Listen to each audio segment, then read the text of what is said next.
കർത്തൃ ഇൻഗ്രീന ശരി യേശു ക്രിസ്തു நம்ம சகோதரர். மத்தியில சுவிசேஷம் 28 வாசிக்கிறேன் கேளுங்க.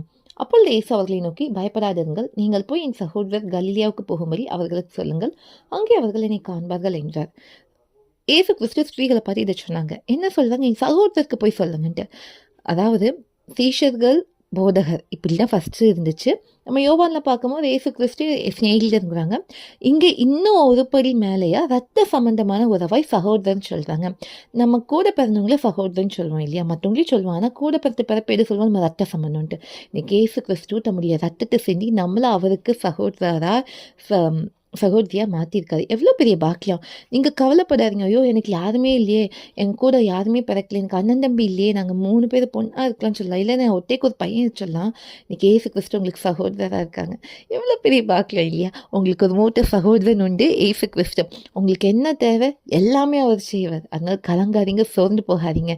கர்த்தர் நம்மோடு இருக்கிறார். ஏசு கிறிஸ்து நம்ம மூத்த சகோதரராக இருக்காங்க. அதனால கவலைப்படாதீங்க, மகிழ்ந்து களி கொடுங்க. தேவனுக்கு மட்டுமே மகிழ்ச்சி உண்டாகட்டும்.